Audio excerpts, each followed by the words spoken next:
Welcome to Accounting 201 at Kapiolani Community College. I'm going to quickly walk you through all of the notes for Chapter 13 so that you can get the lowdown on how to do a statement of cash flows.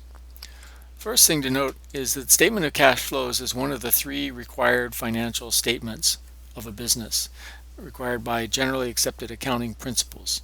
The purpose for the statement is to show why cash changed by the amount that it did during the current period. You notice that our original financial statements that we've learned to produce since Chapter 1 are based on the accrual basis. So that means revenue is recorded when it's earned and expenses are recorded when they're incurred, regardless of what happens to cash. Well, the statement of cash flows is all about cash.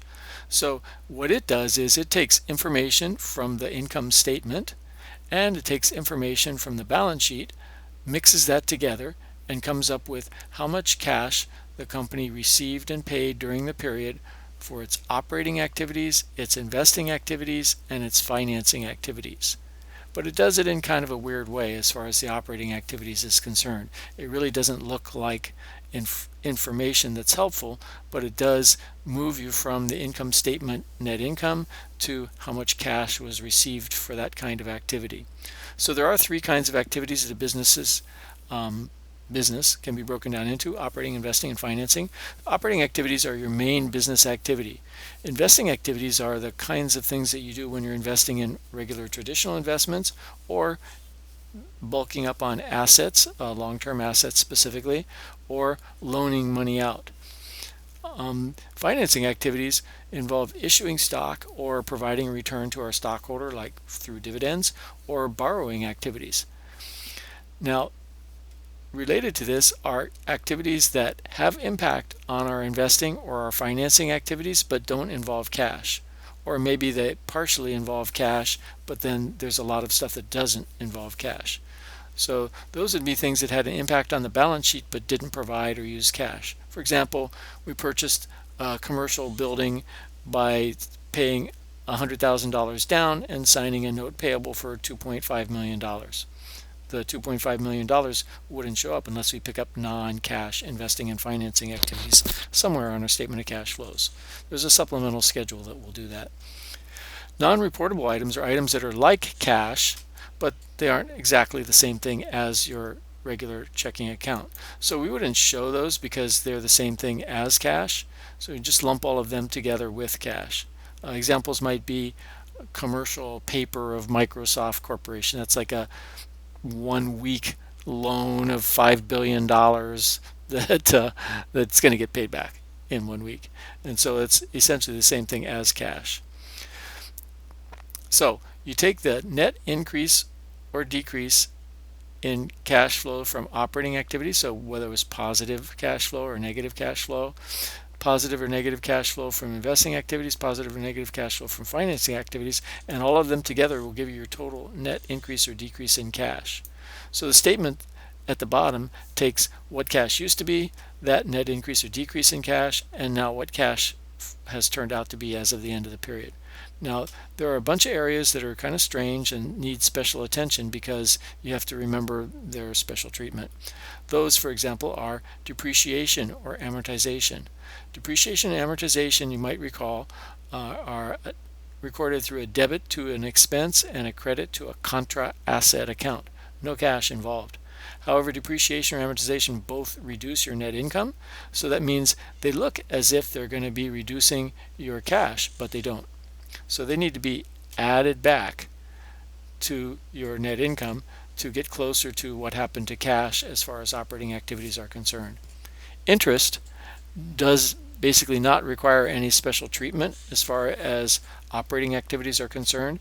Your interest revenue and interest expense will be included in your net income on your income statement. So you just leave them alone. And if you have interest receivable or interest payable, you would analyze that in connection with operating activities, not investing or financing. Dividends. There's two kinds of dividends. There's the kind we receive. Those are considered an operating activity. Whether or not you think they're an investing activity, it doesn't matter. The standard calls for them to be listed as an operating activity.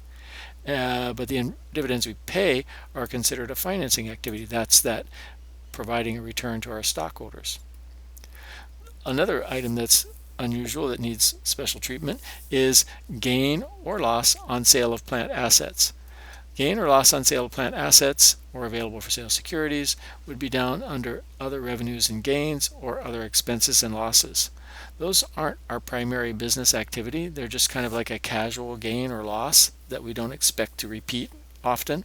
So those don't belong in operating activities. They involve investing or financing activities. So we have to get them out of the operating activities. To do that, we do the opposite of whatever the name sounds like. So if it said we had a gain on sale of plant assets, then that made our net income go up. To get it out of operating activities, we would subtract it. If we had a loss on sale of available for sale securities, that would make our income go down, but that's not a primary operating activity, so to get it out of there, we would add it back. So if it says gain, you subtract. If it says loss, you add. The gross transaction amount itself for the sale of the plant asset or the sale of the available for sale security will be reported down under investing activities. And when you handle it down there, the math with it will be the same as what it sounds like. If we loan money out or we collect back from people we've loaned to or companies we've loaned to, that involves notes receivable, and that's considered an investing activity. But if we borrow money or repay it to our creditors, then that involves notes payable, and that's considered a financing activity. So those require special remembering what they are so you don't mix them up.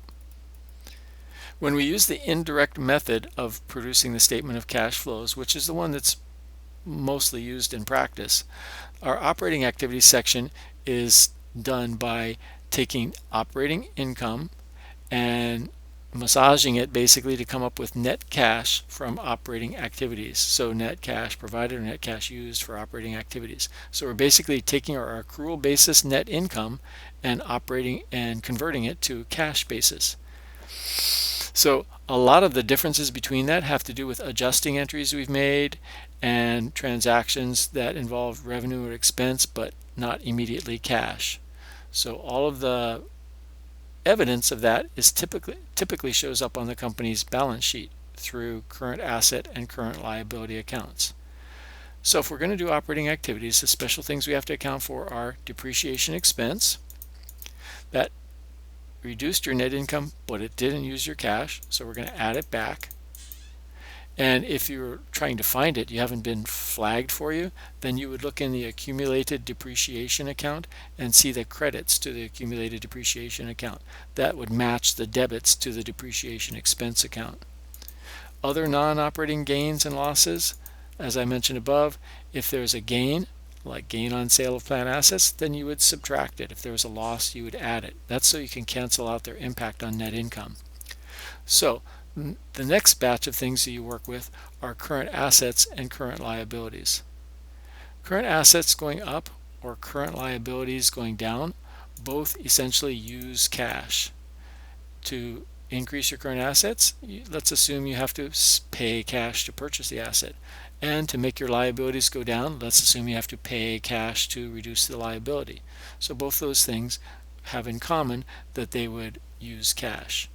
So you could expect when we see information about current assets increasing or current liabilities decreasing, then we would need to subtract them in doing the conversion to net cash flow from operating activity. Liabilities going up or assets going down both do the opposite. We would add them to net income. If your liabilities go up, that means you did not pay the cash. You said charge it. Or if your assets went down, let's say that means essentially you got rid of an asset and replaced it with cash. So a super simple conversion rule for this is if we're talking about current assets and current liabilities and their connection with the statement of cash flows, you start out with net income, and if it's a current asset and it went up, we would subtract its change for the year from our net income. But if it's a current asset and it went down, then we would add its change to our net income for the year. Conversely, if it's a current liability and it went up, we would add its change to net income for the year. But if it's a current liability and it went down, we would subtract its change from net income for the year in arriving at net cash received provided or used by operating activities. So once you reach the bottom of that, you come up with a super important number that's important for the company over the long term. Let's whip through one real quick. Here's an income statement and supplemental information for a company from a text problem at the end of chapter 13. The Whitlock Company has sales revenue of 7.7 million, cost of goods sold of 4.9, gross profit of 2.8, operating expense of 1.15, and net income left over of 1.65 million. Additional information about it is listed below there, and all of those pieces of information are important. So if we're doing the statement of cash flows operating activities section, we would first start out with net income. So that's the amount, that's the bottom line for the income statement. And we'll go through and we'll add or subtract those pieces of information down below that impact cash flow. Depreciation expense never ever involves cash. All it does is involve accumulated depreciation. So it makes your net income go down, but it doesn't use your cash. Therefore, we want to add it back. The accounts receivable went up for the year. And that means that we sold stuff to customers, but we didn't collect the cash from them. So that's income provided, but not cash. So we want to subtract that increase in accounts receivable. Inventory for the year went down by 500,000. So instead of having to pay money to purchase inventory that we gave to our customers, we instead used up old inventory that we had from the previous year. So as far as the current period is concerned, we didn't require any cash in order to finance that inventory that our customers took. So therefore, we're going to add it back. It's like it provided cash because we didn't use it. We didn't have to use cash. Next, prepaid expenses. They went up for the year. The only way for prepaid expenses to go up is for you to prepay them. So prepaid expenses are an asset. They don't impact net income until they're used. So bulking up on them doesn't impact net income, but does use your cash. So we want to subtract that out. Accounts payable for the year decreased by 340,000. The only way to make accounts payable decrease is to pay off more than what you're purchasing. So you pay off more than what you're purchasing. Let's say that all of your accounts payable were for expenses, then you paid more than your expenses were. That means that your cash dropped by even more than the amount the expenses show on the income statement. Therefore, we got to subtract them out. Accrued expenses payable decreased by 100,000 also. The only way to make those guys go down also is to pay cash. Not reflected on the income statement, but does use cash. Got to subtract it out. So a subtotal for these guys is 220,000 net decrease. That means that from the net income we have recorded, all of these factors here impacted it in the amount of negative 220,000. And so the amount of cash that was actually provided by our operating activities is only 1,430,000. Following this would be the investing and financing activities, although this is the most important part, I'd say, of the statement of cash flows. Investing activities involve things that we do to invest in ourselves or investing in others. So when it comes down to it, it really involves a change in some kind of asset account, typically. And so when the asset account changes, we can presume that it's basically a swap of cash for the asset. So if we purchase an asset, then the dollar amount popping up into that asset account, for example, equipment, buildings, land, whatever it is the cost of what we paid to purchase the asset.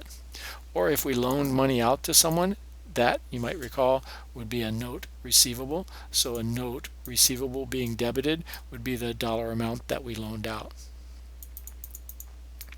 When that happens, at that same time, our cash changes. So purchasing an asset and paying cash make the asset go up, but cash go down. If we sell the asset at a gain or a loss, it doesn't really matter from the standpoint of looking at it preliminarily. The main thing to concentrate on is that the cost of whatever the asset was gets credited out of the asset account.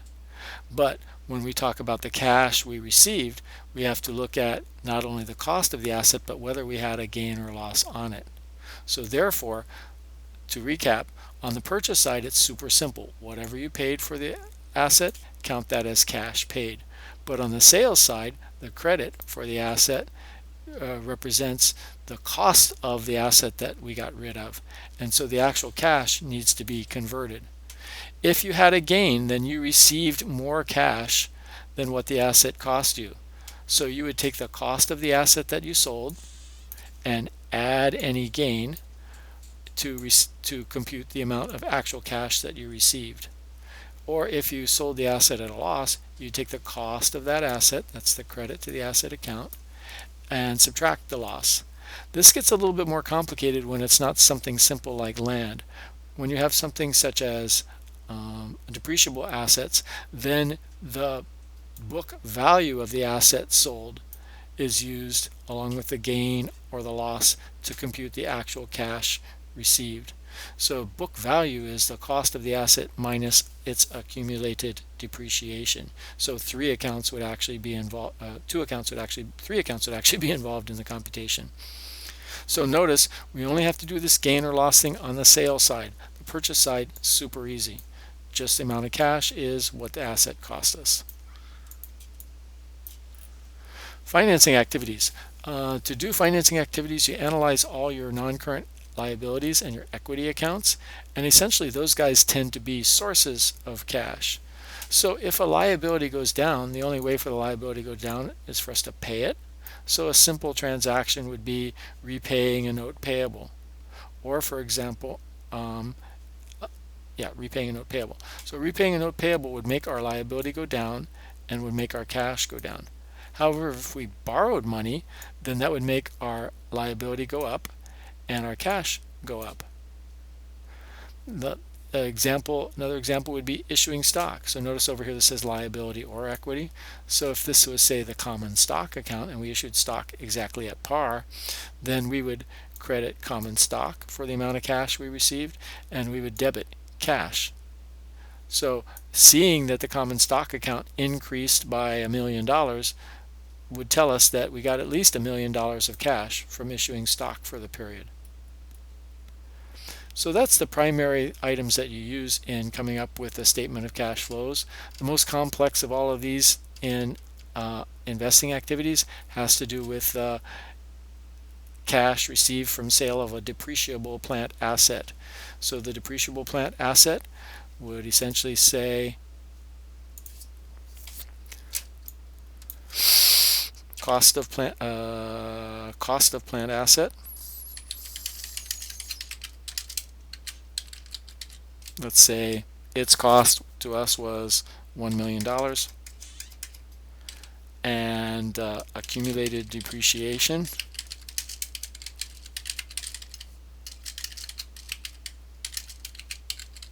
let's say that was $300,000.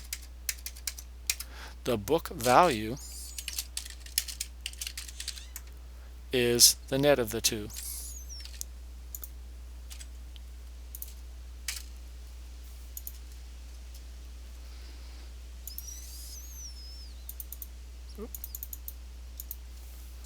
So if you have a gain,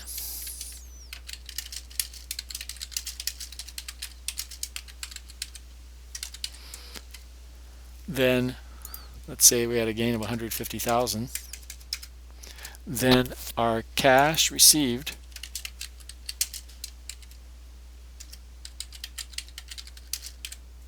from sale of plant asset would be the $700,000 book value plus the 150,000 gain. However, what if it was a loss on sale of plant asset?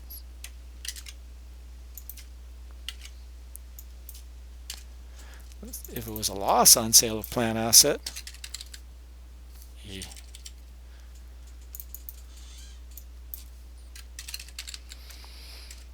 and let's make that one a different amount. Let's call that 210,000. Then the cash received from the sale of plant asset would be the book value minus the loss. or only $490,000. Thanks. Good luck on your homework. Bye now.